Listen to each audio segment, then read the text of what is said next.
दोस्तों एक बार फिर से हम आपके लिए IBPS RRB form fill up 2025 apply online process की अपडेट लेके आ चुके हैं। किस तरह से आप IBPS ऑफिस असिस्टेंट मल्टीपर्पज और ऑफिसर स्केल फर्स्ट सेकंड और थर्ड के लिए 12,916 वैकेंसीज के लिए अपने फॉर्म अप्लाई कर सकते हो। स्टेप बाय स्टेप कंप्लीट जानकारी आपको इस वीडियो में दी जाएगी। लास्ट डेट की अपडेट है, केवल यहाँ पर 6 दिन शेष रह गए हैं। आप जल्द से जल्द अपना फॉर्म अप्लाई कर ले, कहीं मौका हाथ से छूट न जाए। अंतिम समय में आपको किस प्रकार से अपना फॉर्म अप्लाई करना होगा, कैसे फॉर्म रिजेक्ट होने से बचाना होगा, किन किन बातों को ध्यान में रखते हुए आपको अपना फॉर्म फाइनली सबमिट कर देना होगा। अंतिम समय का वेट न करें, आज ही से आप अपना फॉर्म अप्लाई कर ले। आखिरी समय में कोई भी टेक्निकल प्रॉब्लम हो सकती है। ऑनलाइन आवेदन करते समय अगर आपके सामने कोई भी प्रॉब्लम फेस हो रही है तो उसका हल आपको इस वीडियो में मिल जाएगा। आवेदन करते समय आपको कोई भी ऐसी गलती या फिर मिस्टेक नहीं करनी होगी जिसको करने से आपका फॉर्म रिजेक्ट हो सकता है। आवेदन करते समय आप अपनी क्वालिफिकेशन की डिटेल किस प्रकार से फिल करोगे, कैसे बेसिक इंफॉर्मेशन दोगे, लाइव फोटो किस प्रकार से आपको कैप्चर करना होगा, डिटेल कैसे फिल करोगे, सिग्नेचर और अदर डॉक्यूमेंट आप किस प्रकार से कितने केबी में अपलोड करोगे, फीस पेमेंट करते हुए रजिस्ट्रेशन से लेकर प्रिंट तक आपको किस तरह से अपना फॉर्म अप्लाई कर लेना होगा। पूरी जानकारी के लिए आपको ये वीडियो शुरू से लेके एंड तक बिना स्किप किए हुए देखनी होगी। इस वीडियो को कंप्लीटली देखने पर ही आपके सभी सवाल और डाउट क्लियर होंगे। तो चलिए दोस्तों, बिना कोई वक्त गवाए शुरू करते हैं IBPS RRB फॉर्म फिलअप की पूरी जानकारी। फॉर्म भरने से पहले आपको सबसे पहले हमारी वेबसाइट IND सरकारी नौकरी के पेज पर विजिट करना होगा, जिसका लिंक आपको नीचे description plus first comment box में मिल जाएगा। और हमारे इस पेज पर विजिट करके आप यहां से IBPS RRB का फॉर्म अप्लाई कर सकते हो।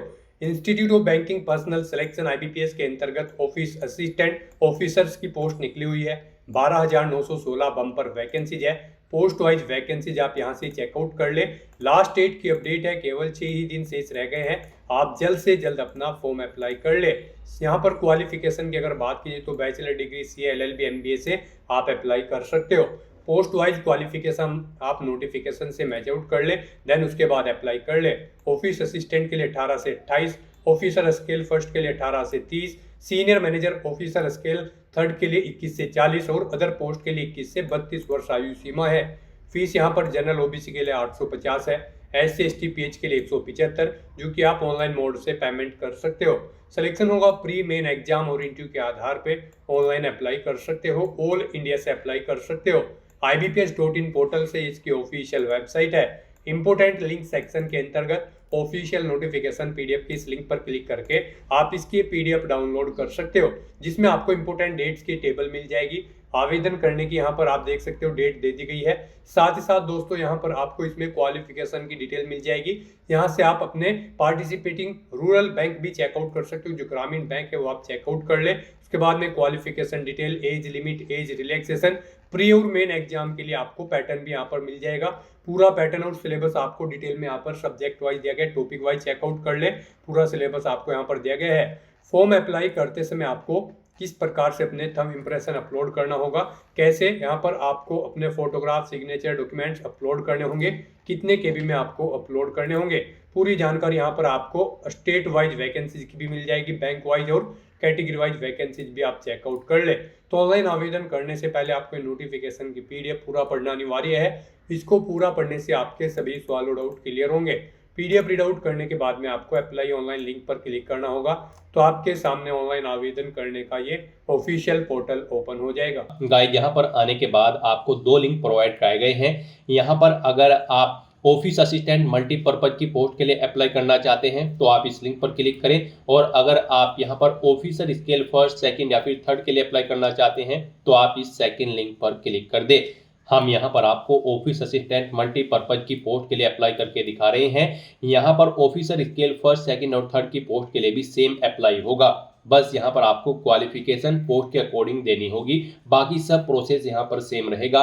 तो यहाँ पर आप जिस भी पोस्ट के लिए अप्लाई करना चाहते हैं उसके लिंक पर क्लिक करें। आपके सामने कुछ इस तरह से इंटरफेस ओपन होगा। यहाँ पर अगर आपने पहले से रजिस्ट्रेशन कर रखा है तो आपको यहाँ पर login for already registered candidate की स्टेप पर क्लिक करना है। उसके बाद आपके सामने कुछ इस तरह से पॉपअप शो होगा। यहाँ पर आपको अपना रजिस्ट्रेशन नंबर एंटर करना है, पासवर्ड एंटर करना है। ये कैप्चा कोड आपको यहाँ पर एंटर करके सबमिट के इस ऑप्शन पर क्लिक करके अपने डैशबोर्ड में लॉगिन करके अपना फॉर्म अप्लाई कर लेना है। और गाइस, अगर यहाँ पर आप फर्स्ट टाइम अप्लाई करने जा रहे हो इस भर्ती के लिए, तो सबसे पहले यहाँ पर आपको अपना रजिस्ट्रेशन करना होगा। उसके लिए आपको यहाँ पर click here for new registration की स्टेप पर क्लिक करना है। आपके सामने रजिस्ट्रेशन का फॉर्म ओपन हो जाएगा। अब यहाँ पर आपको अपनी बेसिक डिटेल्स प्रोवाइड कराते हुए अपना रजिस्ट्रेशन करना होगा। गाइस, यहाँ पर इस भर्ती में अप्लाई करने के लिए आपको इन स्टेप्स को कंप्लीट करना होगा। पहले आपको अपनी बेसिक इन्फॉर्मेशन देते हुए अपना रजिस्ट्रेशन करना है, फिर फोटो और सिग्नेचर अपलोड करने हैं, अपनी डिटेल प्रोवाइड करनी है, फॉर्म का प्रीव्यू चेकआउट करना है, अपने डॉक्यूमेंट्स अपलोड करने हैं और फीस पेमेंट करते हुए यहाँ पर आपको अपना फॉर्म सबमिट कर देना है। तो इन स्टेप्स को आपको कंप्लीट करते हुए इस भर्ती के लिए अपना फॉर्म अप्लाई करना है। तो सबसे पहले यहाँ पर आपको अपनी बेसिक इन्फॉर्मेशन देते हुए अपना रजिस्ट्रेशन करना होगा। सबसे पहले यहाँ पर आपको अपना फर्स्ट नेम देना है, उसे एक बार फिर से एंटर करके कंफर्म कर लेना है। फिर आप अपना मिडिल नेम लास्ट नेम यहाँ पर एंटर करें और उन्हें भी कंफर्म कर लें। और अगर आपके मिडिल नेम लास्ट नेम नहीं है तो आप इन्हें खाली छोड़ सकते हैं। फिर यहाँ पर आप जो नाम प्रोवाइड कराएंगे उसके अकॉर्डिंग यहाँ पर आपको आपका कंप्लीट नेम शो कर दिया जाएगा। उसके बाद यहाँ पर गाइस आपको अपना मोबाइल नंबर एंटर करना है, उसे एक बार फिर से एंटर करके कंफर्म कर लेना है। फिर यहाँ पर आपको अपना कोई अल्टरनेट मोबाइल नंबर एंटर कर देना है, अगर आपके पास है। नहीं है तो आप इस कॉलम को खाली छोड़ सकते हैं। फिर यहाँ पर आपको अपनी ईमेल आईडी एंटर करनी है। ईमेल आईडी के शुरू के कैरेक्टर यहाँ पर आपको एंटर करने होंगे और यहाँ पर इस कॉलम में से आपको डोमेन नेम सेलेक्ट कर लेना होगा जिस पर आपकी ईमेल आईडी है, जैसे कि जीमेल, हॉटमेल या फिर याहू मेल। आप यहाँ से वो ऑप्शन सेलेक्ट कर लें। उसके बाद यहाँ पर आपको कंप्लीट ईमेल आईडी अपनी टाइप करनी है। ये सिक्योरिटी कोड आपको यहाँ पर एंटर करना है और उसके बाद फिर गाइस आपको यहाँ पर सेव एंड नेक्स्ट के ऑप्शन पर क्लिक कर देना है। नेक्स्ट आपके सामने कुछ इस तरह से इंटरफेस ओपन होगा। यहाँ पर आपको एक रजिस्ट्रेशन नंबर और पासवर्ड प्रोवाइड कर दिया गया है। यह रजिस्ट्रेशन नंबर और पासवर्ड आपके रजिस्टर्ड मोबाइल नंबर और ईमेल आईडी पर भी सबमिट कर दिए गए हैं। आपको इन्हें केयरफुली नोट डाउन करके रख लेना है फ्यूचर यूज के लिए। और यहाँ पर गाइस अब आपको अपना फोटो अपलोड करना है, लाइव फोटो कैप्चर करना है और अपने सिग्नेचर आपको यहाँ पर अपलोड करने हैं। इनके लिए यहाँ पर आपको गाइडलाइन दी गई है। आपको यहाँ पर guideline for scanning the photograph and signature के इस लिंक पर क्लिक करना है। आपके सामने पीडीएफ ओपन हो जाएगी। यहाँ से आप चेकआउट कर सकते हो आपका जो फोटोग्राफ होगा उसकी डायमेंशन यहाँ पर 4.5 सेंटीमीटर इंटू 3.5 सेंटीमीटर होनी चाहिए। 20 KB से 50 KB के बीच में आपका फोटो होना चाहिए। जेपीजी या फिर जेपीजी फॉर्मेट में आपका फोटो होना चाहिए जो फोटो आप अपलोड करोगे। उसके बाद यहाँ पर आपको अपना फोटो कैप्चर करना है। फोटो कैप्चर करते समय आपको कुछ चीज़ों का ध्यान रखना है, जैसे कि जब आप अपना फोटो कैप्चर करेंगे तो वहाँ पर जिस पैलेस पर आप अपना फोटो कैप्चर कर रहे हैं वहाँ पर प्रॉपर वे में लाइट होनी चाहिए और सिंपल बैकग्राउंड आपका होना चाहिए। फोटो कैप्चर करते समय आपको अपने चेहरे पर कोई मास्क वगैरह नहीं लगाना है, सर पर कोई टोपी नहीं रखनी है, कानों में ईयरफोन्स वगैरह नहीं लगाने हैं। तो कुछ इन चीज़ों का आपको ध्यान में रखना है। यहाँ पर आपको ऑप्शन दे गई हैं किन चीज़ों को आपको कर सकते हो आप, किन चीज़ों को आप नहीं कर सकते हैं लाइव फोटो कैप्चर करते समय। तो यहाँ पर आपको डिटेल्स रीड कर लेनी है। उसके बाद आपको अपने सिग्नेचर यहाँ पर अपलोड करने हैं। सिग्नेचर यहाँ पर आपके व्हाइट पेपर पर ब्लैंक इंक पेन से होने चाहिए। डायमेंशन उनकी 140 इंटू 60 पिक्सल होनी चाहिए।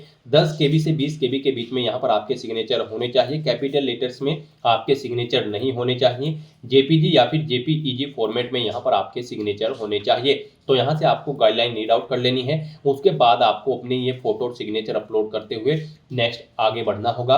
तो इन्हें अपलोड करने के लिए गाइड आपको यहाँ पर ब्राउज के इस ऑप्शन पर क्लिक करना है, फाइल को सिलेक्ट कर लेना है और फिर यहाँ पर आपको अपना फोटो अपलोड कर देना है। उसके बाद यहाँ पर आपको अपना लाइव फोटो कैप्चर करना है। आप कैप्चर फोटो के ऑप्शन पर क्लिक करें और अपने वेब कैमरा या फिर मोबाइल फोन के थ्रू अपना लाइव फोटो कैप्चर कर लें, या फिर आप यहाँ पर क्लिक हियर टू स्कैन के इस ऑप्शन पर क्लिक करें।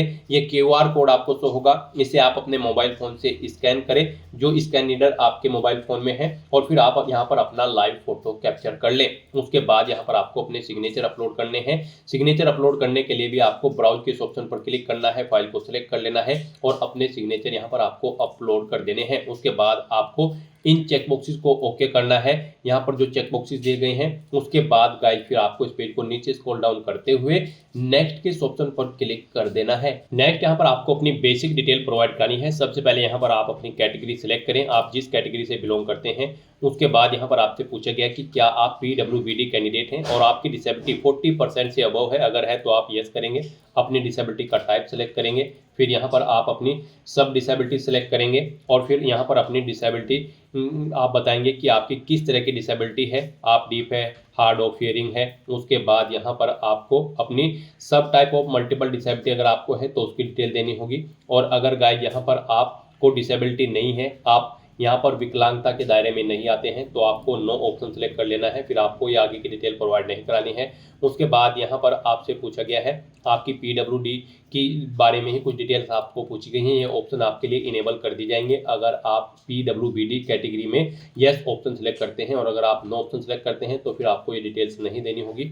उसके बाद यहाँ पर आपसे पूछा गया है कि क्या आप person with specified disability cover करना चाहते हैं अंडर द सेक्शन ऑफ 2। अगर चाहते हैं तो यस करें, नहीं तो नो ऑप्शन सेलेक्ट करें। फिर यहाँ पर आपसे पूछा गया है अगर आप पीडब्ल्यूबीडी कैंडिडेट होंगे तो आपको एग्जाम में यहाँ पर कॉम्पेंसेटरी की जरूरत पड़ेगी या फिर नहीं, आप ऑप्शन यहाँ पर प्रोवाइड करा सकते हैं। उसके बाद यहाँ पर आपसे पूछा गया है आप किस रिलीजन से बिलोंग करते हैं। उसके बाद यहाँ पर आपसे पूछा गया है कि क्या आप माइनॉरिटी कम्युनिटी के अंतर्गत आते हैं, अगर आते हैं तो यस करें, नहीं तो नो ऑप्शन सेलेक्ट करें। फिर यहाँ पर आपसे पूछा गया है कि क्या आप गवर्नमेंट या फिर सेमी गवर्नमेंट या फिर पब्लिक सेक्टर में कार्यरत हैं, अगर हैं तो आप यस करेंगे, नहीं तो नो ऑप्शन सेलेक्ट करेंगे। ये एक सर्विसमैन है तो यस करेंगे, और फिर यहाँ पर आप उसकी डिटेल देंगे, नहीं है तो आप नो ऑप्शन सेलेक्ट कर लेंगे। यहाँ पर आप डिसेबल्ड एक सर्विसमैन है तो भी आप यस या नो ऑप्शन सेलेक्ट कर लेंगे। यस करेंगे तो फिर आपको उसकी डिटेल देनी होगी। फिर यहाँ पर आपसे पूछा गया है कि क्या आप यहाँ पर dependent of serviceman killed action candidate हैं, अगर हैं तो आप यस करें, नहीं तो नो ऑप्शन सेलेक्ट करें। उसके बाद यहाँ पर आपको अगर यस ऑप्शन आप सेलेक्ट करते हैं तो फिर इनकी डिटेल आपको प्रोवाइड करनी होगी। फिर यहाँ पर आपसे पूछा गया है कि इससे पहले आप IBPS RRB CWE CRP RBR के एग्जाम में पार्टिसिपेट किए हो, इस एग्जाम से पहले भी अगर किए हैं तो आप यस करें, कितनी बार किया है वो यहाँ पर आप एंटर करें, और फिर वो यहाँ पर आप सिलेक्ट कर लें किस किस एग्जाम में आपने पार्टिसिपेट किया है। इस तरह से यहाँ पर आप ऑप्शन सेलेक्ट कर सकते हो। और अगर आप फर्स्ट टाइम अप्लाई करने जा रहे हो तो यहाँ पर आपको नो ऑप्शन सेलेक्ट करना है, फिर आगे के ऑप्शन आपको डिसेबल्ड कर दी जाएंगे। उसके बाद यहाँ पर आपको अपनी नेशनलिटी सेलेक्ट कर लेनी है, अपना स्टेट यहाँ पर आपको सेलेक्ट कर लेना है। फिर यहाँ पर आपको रीजनल रूरल बैंक उस स्टेट के शो कर दिए जाएंगे जिस स्टेट को आप सेलेक्ट करेंगे। फिर यहाँ पर आपको प्री एग्जाम के लिए अपना सेंटर सेलेक्ट करना है, आप अपनी चॉइस के अकॉर्डिंग यहाँ पर अपना प्री एग्जाम के सेंटर सेलेक्ट करें। यहाँ पर आपको 2 चॉइसेस दी गई है, आप अपनी चॉइस के अकॉर्डिंग जिस सेंटर को फर्स्ट नंबर पर प्रेफरेंस देना चाहते हैं उसे फर्स्ट पर सेलेक्ट करें, जिसे सेकंड पर उसे आप सेकंड पर सेलेक्ट कर लें। उसके बाद ऐसे ही यहाँ पर आपको अपने मेन एग्जामिनेशन के लिए एग्जाम सेंटर सेलेक्ट कर लेने हैं। फिर यहाँ पर आपसे पूछा गया है आप एग्जाम के दौरान अपनी कौन सी आईडी प्रूफ अपने साथ लेकर जाएंगे। आपके पास यहाँ पर आईडी प्रूफ है तो आप इस चेकबॉक्स को ओके करें, यहाँ पर अपना आईडी प्रूफ कोई भी सिलेक्ट करें, जैसे कि आधार कार्ड, पैन कार्ड, पासपोर्ट या फिर ड्राइविंग लाइसेंस, आप अपने अकॉर्डिंग ऑप्शन सेलेक्ट करें, उस आईडी प्रूफ का नंबर यहाँ पर दें। फिर यहाँ पर आपको अपने एग्जाम पेपर्स का मीडियम सेलेक्ट कर लेना है, किस लैंग्वेज में आप अपना एग्जाम पेपर चाहते हैं, इंग्लिश एंड हिंदी, इंग्लिश या फिर उर्दू। यहाँ पर 2 ऑप्शन आपको दिए हैं, इंग्लिश और हिंदी में आपका पेपर होगा, इंग्लिश और उर्दू। आप अपनी चॉइस के अकॉर्डिंग जिस भी लैंग्वेज में अपना क्वेश्चन पेपर चाहते हैं वो यहाँ पर आप सेलेक्ट कर ले। फिर यहाँ पर आपको अपनी पर्सनल डिटेल देनी है, यहाँ पर आप अपनी डेट ऑफ बर्थ सेलेक्ट करें। उसके बाद यहाँ पर आपसे पूछा गया है आपका जेंडर, आप अपना जेंडर सेलेक्ट करें, मेल फीमेल या फिर ट्रांसजेंडर। अपना मैरिटल स्टेटस बताएं, आप मैरिड हो, अनमैरिड हो, विडो हो या फिर विडोवर। उसके बाद यहाँ पर आपको अपना आधार कार्ड नंबर एंटर करना है। आप यहाँ पर आधार कार्ड का वेरिफिकेशन के लिए सहमति प्रदान करते हैं तो यहाँ पर आप येस या नो ऑप्शन सेलेक्ट करें। अपना पैन कार्ड नंबर यहाँ पर आप एंटर करना चाहते हैं तो वो आप एंटर कर दें। फिर यहाँ पर आपसे पूछा गया है कि क्या आपके जुड़वा भाई बहन हैं, अगर हैं तो आप यस करेंगे, उनका जेंडर सेलेक्ट करेंगे और उनका नाम देंगे, नहीं है तो आप नो ऑप्शन सेलेक्ट करेंगे। फिर आगे के ऑप्शन आपको ये डिसेबल्ड कर दिए जाएंगे। उसके बाद यहाँ पर आपसे पूछा गया है कि क्या यहाँ पर आपके फादर का नाम है, आप अपने फादर का नाम एंटर करें, अपनी मदर का नाम एंटर करें। मैरिड हो तो आप अपने हस्बैंड या फिर वाइफ का नाम यहाँ पर एंटर कर देंगे। उसके बाद यहाँ पर आपको अपना कोरोस्पोंडेंस एड्रेस एंटर करना है। फिर यहाँ पर आपको अपना परमानेंट एड्रेस एंटर करना है, और अगर आपका परमानेंट एड्रेस आपके कोरोस्पोंडेंस एड्रेस के अकॉर्डिंग सेम है तो आप इस चेकबॉक्स को ओके कर देंगे। ऑटोमेटिकली आपका परमानेंट एड्रेस आपके कोरोस्पोंडेंस एड्रेस के अकॉर्डिंग फिल हो जाएगा। उसके बाद यहाँ पर आपको अपना GST इनवॉइसिंग एड्रेस सेलेक्ट कर लेना है, यानी कि इस भर्ती प्रोसेस के दौरान आप जिस भी एड्रेस पर कम्युनिकेट करना चाहते हैं वो एड्रेस यहाँ पर आप सेलेक्ट करें, कोरोस्पोंडेंस या फिर परमानेंट। उसके बाद यहाँ पर आपको आपकी कैटेगरी के अकॉर्डिंग एप्लीकेशन फीस का अमाउंट शो कर दिया गया है। इस तरह से यहाँ पर आपको अपनी सभी डिटेल्स केयरफुली फिल कर देनी है, उन्हें चेकआउट कर लेना है, और उसके बाद गाइस यहाँ पर आपको वैलिडेट योर डिटेल के ऑप्शन पर क्लिक करके अपनी डिटेल्स वैलिडेट कर लेनी है, और फिर आपको सेव एंड नेक्स्ट के ऑप्शन पर क्लिक कर देना है। नेक्स्ट यहाँ पर आपको अपनी क्वालिफिकेशन, एक्सपीरियंस और लैंग्वेजेस की डिटेल प्रोवाइड करनी है। गाइज आप ऑफिशियल नोटिफिकेशन में से चेकआउट कर सकते हो किस पोस्ट के लिए क्या आपकी क्वालिफिकेशन रिक्वायर्ड है।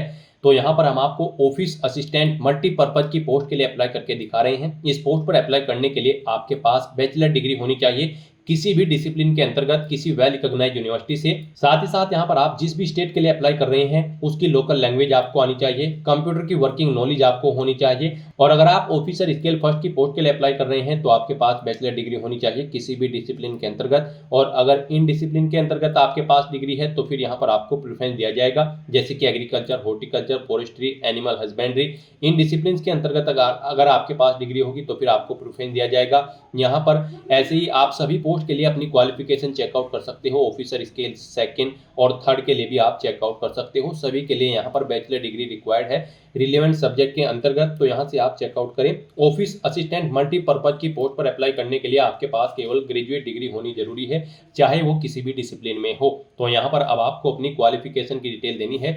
सबसे पहले यहाँ पर आपको अपनी 10वीं क्लास की डिटेल देनी है। यहाँ पर आपको बोर्ड का नाम देना है, जिस बोर्ड से आपने अपनी 10वीं क्लास पास आउट की है। पासिंग डेट यहाँ पर आपको सिलेक्ट करनी है, कितने % मार्क्स आपने ऑब्टेन किए हैं 10वीं में वो आप यहाँ पर एंटर करें। अपनी क्लास सेलेक्ट करें, फर्स्ट क्लास आपकी आई है, सेकंड या फिर आप पास आउट हो, आप अपने अकॉर्डिंग ऑप्शन सेलेक्ट करें। फिर यहाँ पर आपको अपनी ग्रेजुएशन या फिर इसके इक्विवेलेंट अगर आपके पास कोई डिग्री है तो उसकी डिटेल देनी है। यहाँ पर आपको यूनिवर्सिटी का नाम देना है, जिस यूनिवर्सिटी से आपने अपनी ग्रेजुएशन पास आउट की है। डिग्री का नाम देना है, जोन सी डिग्री आपके पास है, यहाँ पर BA, BCom, BTech, आप जो भी आपके पास डिग्री है वो यहाँ पर आप सिलेक्ट करें। स्पेशलाइजेशन दें किसमें आपने अपनी डिग्री कंप्लीट की है।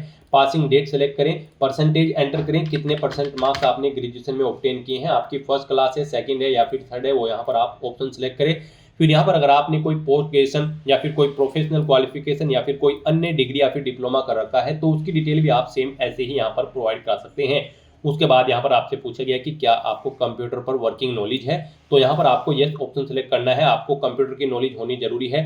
कौन सी नॉलेज है वो यहाँ पर आप बताएं, आपके पास सर्टिफिकेट है या फिर डिप्लोमा है या फिर डिग्री है, यहाँ पर आप ऑप्शन सेलेक्ट करें। फिर यहाँ पर आपसे पूछा गया है आप जिस स्टेट के लिए अप्लाई कर रहे हैं उसकी लोकल लैंग्वेज यहाँ पर आप जानते हैं, तो आपको लोकल लैंग्वेज आनी जरूरी है जिस स्टेट के लिए आप अप्लाई कर रहे हैं। तो यहाँ पर भी आपको यस ऑप्शन सेलेक्ट करना है और लैंग्वेज यहाँ पर आपको सेलेक्ट कर लेनी है। उसके बाद यहाँ पर अगर आपको एक्सपीरियंस है तो आप अपने एक्सपीरियंस की डिटेल यहाँ पर प्रोवाइड कर सकते हैं, और अगर आपको एक्सपीरियंस नहीं है तो आप इस सेक्शन को खाली छोड़ दें। गाइज आपको अगर एक्सपीरियंस है और उसकी डिटेल आप देना चाहते हैं तो सबसे पहले यहाँ पर आपको अपना नाम देना है। फिर यहाँ पर आपको अपनी डेजिग्नेशन देनी है। प्रेजेंट में अगर आप कार्यरत हैं तो यस करेंगे, नहीं तो नो ऑप्शन सेलेक्ट करेंगे। पीरियड देंगे, यहाँ पर आपने कब से ज्वाइनिंग की है, कब तक की है, वो डेट आप सेलेक्ट कर ले। इन कैलेंडर में से यहाँ पर जैसे ही आप क्लिक करेंगे कैलेंडर आपको शो होगा। जॉब के ड्यूटी की नेचर यहाँ पर आप दें, जॉब छोड़ चुके हैं तो उसे छोड़ने का कारण दें। यहाँ पर इन डेट्स के अकॉर्डिंग आपके एक्सपीरियंस का टाइम कैलकुलेट करके आपको शो कर दिया जाएगा, यहाँ पर ईयर और मंथ में। इस तरह से यहाँ पर आप अपने एक्सपीरियंस की डिटेल प्रोवाइड कर सकते हैं। एक से ज़्यादा जगह वर्किंग एक्सपीरियंस है तो यहाँ पर आप ऐड मोर की टैब पर क्लिक करें, सेम ऐसी ही एक और रो यहाँ पर ऐड हो जाएगी और उसमें आप अपने एक्सपीरियंस की डिटेल प्रोवाइड करा दें। उसके बाद यहाँ पर आपसे पूछा गया है कि क्या आपने प्री एग्जाम ट्रेनिंग ले रखी है। यहाँ पर अगर आप SC, ST, OBC या फिर रिलीजियस माइनॉरिटी कम्युनिटी के अंतर्गत आते हैं, अगर ले रखी है तो यस करें, नहीं तो नो ऑप्शन सेलेक्ट करें। फिर यहाँ पर आपसे पूछा गया है कि क्या आपको कभी कोई फाइन या फिर कन्विक्शन या फिर डिटेंशन किया गया है, अगर किया गया है तो यस करें और फिर यहाँ पर उसकी डिटेल दें, नहीं किया गया है तो नो ऑप्शन सेलेक्ट करें। उसके बाद यहाँ पर आपको अपनी लैंग्वेज की डिटेल देनी है। यहाँ पर आप लैंग्वेज सेलेक्ट करें, जो लैंग्वेज आप जानते हैं। उसके बाद उसे आप रीड, राइट, स्पीक जो भी करना जानते हैं वो ऑप्शन यहाँ पर आप इनेबल्ड कर दें। इस तरह से यहाँ पर आपको अपनी लैंग्वेज सेलेक्ट करके लेनी है। आप जितनी भी लैंग्वेज यहाँ पर जानते हैं, हिंदी लैंग्वेज आनी यहाँ पर आपके लिए मस्ट है, कम से कम हिंदी लैंग्वेज आपको आनी चाहिए। इस तरह से आप हिंदी और इंग्लिश की डिटेल प्रोवाइड कर देंगे। फिर उसके बाद अगर इनके अलावा भी आपको कोई लैंग्वेज आती है तो आप अदर ऑप्शन पर क्लिक करेंगे, यहाँ पर उस लैंग्वेज का नाम देंगे और उसकी डिटेल प्रोवाइड कर देंगे। इस तरह से अपनी क्वालिफिकेशन, एक्सपीरियंस और लैंग्वेज की डिटेल प्रोवाइड करने के बाद गाइड फिर आपको यहाँ पर वैलिडेट योर डिटेल के ऑप्शन पर क्लिक करके अपनी सभी डिटेल्स वैलिडेट कर लेनी है और उसके बाद फिर आपको यहाँ पर सेव एंड नेक्स्ट के ऑप्शन पर क्लिक कर देना है। नेक्स्ट आपने पीछे अब तक जो डिटेल प्रोवाइड कराई है उसका पूरा प्रीव्यू आपको शो कर दिया गया है। आपको सभी डिटेल्स केयरफुली चेकआउट करनी है। पेज को नीचे स्क्रॉल डाउन करना है, डिक्लेरेशन सेक्शन में आना है, आई एग्री के चेकबॉक्स को ओके करना है और फिर यहाँ पर आपसे पूछा गया है आपने जो फॉर्म फिल किया है उसमें आपका नाम और आपका जो आईडी प्रूफ है उसमें आपका नाम मैच है, सेम है, तो आप इस चेकबॉक्स को ओके करेंगे और अगर अलग अलग है तो आप इस सेकंड चेकबॉक्स को ओके करेंगे।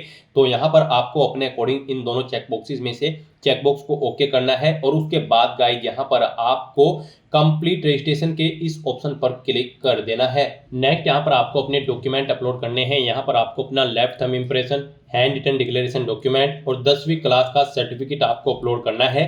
इनके लिए भी आपको गाइडलाइन दी गई है। गाइस यहाँ पर आप गाइडलाइन फॉर डॉक्यूमेंट अपलोड के इस लिंक पर क्लिक करें। आपके सामने यही पीडीएफ ओपन होगी जो स्टार्टिंग में हुई थी। यहाँ पर आप चेकआउट कर सकते हो। आपका लेफ्ट थंब इंप्रेशन जो होगा वो यहाँ पर जेपीजी या फिर जेपीईजी फॉर्मेट में होना चाहिए उस फाइल का टाइप, और यहाँ पर डायमेंशन उसकी 240 × 240 पिक्सल होनी चाहिए। 20 केबी से 50 केबी के बीच में आपकी फाइल का साइज होना चाहिए। और जो हैंड रिटन डिक्लेरेशन डॉक्यूमेंट होगी यानी कि इमेज होगी वो भी जेपीजी या फिर जेपीईजी फॉर्मेट में होनी चाहिए। 800 × 400 पिक्सल यहाँ पर उसकी डायमेंशन होनी चाहिए। 50 केबी से 100 केबी के बीच में आपका हैंड रिटन डिक्लेरेशन डॉक्यूमेंट होना चाहिए। और आपको जो 10वीं क्लास का सर्टिफिकेट होगा उसका साइज 500 केबी से कम होना चाहिए। पीडीएफ फॉर्मेट में आपकी ये फाइल यहाँ पर होनी चाहिए। तो यहाँ पर आपको दी गई गाइडलाइन के अकॉर्डिंग अपने इन डॉक्यूमेंट को अपलोड कर देना है, अदरवाइज आपका फॉर्म यहाँ पर रिजेक्ट हो सकता है अगर दी गई गाइडलाइन के अकॉर्डिंग आप अपने इन डॉक्यूमेंट को अपलोड नहीं करेंगे। तो यहाँ पर अपने इन डॉक्यूमेंट को अपलोड करने के लिए आपको चूज फाइल के ऑप्शन पर क्लिक करना है, फाइल को सिलेक्ट कर लेना है और अपने इन तीनों डॉक्यूमेंट्स को यहाँ पर आपको अपलोड कर देना है। उसके बाद यहाँ पर आपसे पूछा गया कि क्या आप कंफर्म करते हैं, यहाँ पर आपने जो डॉक्यूमेंट अपलोड किए हैं वो वैलिड है, तो आप इस चेकबॉक्स को ओके कर दें। उसके बाद यहाँ पर आपसे पूछा गया है कि क्या आप डिजी लॉकर से कनेक्ट करके अपनी डिटेल यहाँ पर फैच करना चाहते हैं, ये तीनों डॉक्यूमेंट अगर चाहते हैं तो आप यस ऑप्शन सेलेक्ट करेंगे और अपने डॉक्यूमेंट्स यहाँ पर अपनी user ID password details confirm करते हुए डिजी लॉकर अकाउंट में आप इन्हें फैच कर लेंगे। नहीं चाहते हैं तो आप नो ऑप्शन सेलेक्ट करेंगे। उसके बाद गाइड यहाँ पर आपको ये सिक्योरिटी कोड इस बॉक्स में एंटर करना है और फिर आपको सेव एंड नेक्स्ट के इस ऑप्शन पर क्लिक कर देना है। नेक्स्ट यहाँ पर आपको अपना फीस पेमेंट करना है। गाइड यहाँ पर आपको आपकी कैटेगरी के अकॉर्डिंग एप्लीकेशन फीस का अमाउंट शो कर दिया गया है। जैसे कि हमने आपको स्टार्टिंग में ही बताया था, जनरल ओबीसी कैंडिडेट के लिए 850 रुपये फीस है, एससी एसटी और पीएच कैंडिडेट के लिए मात्र 175 रुपये फीस है, जो कि आप ऑनलाइन मोड से जमा करा सकते हो। तो यहाँ पर अब आपको अपना फीस पेमेंट करने के लिए पे या बिल डेस्क या फिर सीसी एवेन्यू इनमें से कोई एक ऑप्शन सेलेक्ट करना है। उसके बाद आपको ये कैप्चा कोड इस बॉक्स में एंटर करना है और फिर गाइड आपको यहाँ पर सबमिट के इस ऑप्शन पर क्लिक कर देना है। बिल डेस्क ऑप्शन यहाँ पर आपके लिए बेस्ट और इजी रहेगा। बिल डेस्क ऑप्शन सेलेक्ट करते आया आपके सामने कुछ इस तरह से इंटरफेस शो होगा। अब यहाँ पर आप debit card, credit card, net banking, wallet, cash card या फिर क्यूआर कोड या फिर यूपीआई के माध्यम से अपना फीस पेमेंट कर सकते हो। इनमें आपके लिए यूपीआई का ऑप्शन सबसे बेस्ट रहेगा। आप यूपीआई के इस ऑप्शन पर क्लिक करें, मेक पेमेंट के ऑप्शन पर क्लिक करें, फिर यहाँ पर आप प्रोसीड विद पेमेंट के ऑप्शन पर क्लिक करें। उसके बाद आपके सामने कुछ इस तरह से इंटरफेस शो होगा। अब गाइस यहाँ पर अगर आप अपनी यूपीआई आईडी के थ्रू फीस पेमेंट करना चाहते हैं तो यहाँ पर आप अपनी यूपीआई आईडी एंटर करें, मेक पेमेंट के ऑप्शन पर क्लिक करें और अपना फीस पेमेंट कर दें। या फिर आप यहाँ पर क्लिक हियर टू स्कैन के इस ऑप्शन पर क्लिक करें, आपके सामने ये क्यूआर कोड शो होगा, आप इसे अपने यूपीआई से स्कैन करें और अपना फीस पेमेंट कर दें। सक्सेसफुली फीस पेमेंट करने के बाद यहाँ पर आपके एप्लीकेशन फॉर्म को भरने की सभी टास्क कंप्लीट हो जाएगी। उसके बाद आपको अपने एप्लीकेशन फॉर्म का एक हार्ड कॉपी प्रिंट आउट ले लेना है फ्यूचर यूज के लिए, फ्यूचर रेफरेंस के लिए। तो दोस्तों ऐसे आप IBPS RRB 14 के लिए अपने फॉर्म अप्लाई कर सकते हो बिना कोई मिस्टेक किए हुए। आज की इस वीडियो में बस इतना ही। आई होप ये वीडियो आपको पसंद आई होगी। अगर पसंद आई हो तो इसे लाइक और शेयर करें, चैनल पर नए हो तो इसे सब्सक्राइब कर लें। Thanks for watching.